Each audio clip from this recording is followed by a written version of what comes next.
നമസ്കാരം. ഞാൻ Sukumari, astro service online ഗ്രൂപ്പിൽ നിന്നും. ഇന്നത്തെ വിഷയം ശനിമാറ്റവും വ്യാഴമാറ്റവും ഓരോ രാശിയിൽ ജനിച്ചവർക്ക് എങ്ങനെ എന്നുള്ളതിനെ പറ്റിയാണ്. 2025 മെയ് 14 രാത്രി 10:36 ഇടവം രാശിയിൽ നിന്നും വ്യാഴം മിഥുനം രാശിയിലേക്ക് പ്രവേശിക്കുന്നു. 2025 മാർച്ച് 29 രാത്രി 9:38 കുംഭൻ രാശിയിൽ നിന്നും മീനം രാശിയിൽ ശനിയുടെ പ്രവേശവും നടക്കുന്ന ഈ സമയത്ത് ഓരോ നക്ഷത്രക്കൂറുകാർക്ക്, രാശിക്കൂറുകാർക്ക് എങ്ങനെയാണ് ഫലം?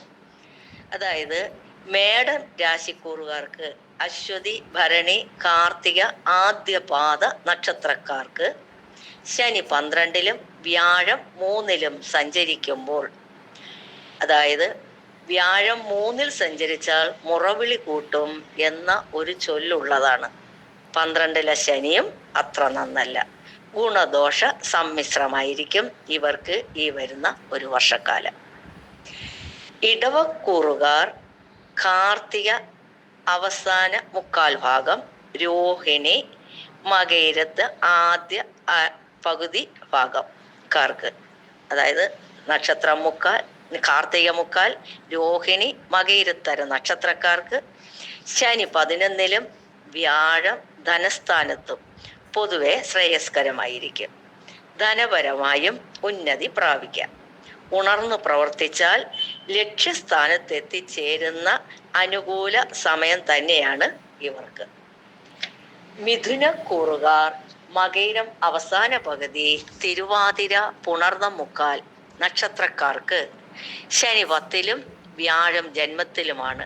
കാലം അത്ര അനുകൂലമല്ല. തൊഴിൽപരമായ ബുദ്ധിമുട്ടുകളും കർമ്മ തടസ്സങ്ങള്, അലച്ചിൽ, ആശ വർദ്ധിച്ചുള്ള കഷ്ടനഷ്ടങ്ങളും ധനപരമായ ബുദ്ധിമുട്ടുകളും തടസ്സങ്ങളും നേരിടാം. ശ്രദ്ധിക്കുക.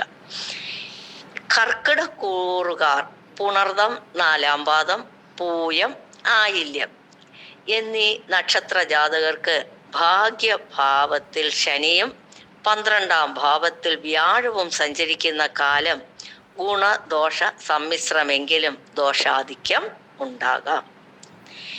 ചിങ്ങക്കൂറുകാർ മകം, പൂരം, ഉത്രം, ആദ്യപാദം നക്ഷത്രക്കാർക്ക് ശനി 8-ാം ഭാവത്തിലും വ്യാഴം 11-ൽ ലാഭസ്ഥാനത്തുമാകയാൽ രോഗാരിഷ്ടതകളും ധനപരമായ മെച്ചവും ഉണ്ടായിരിക്കും.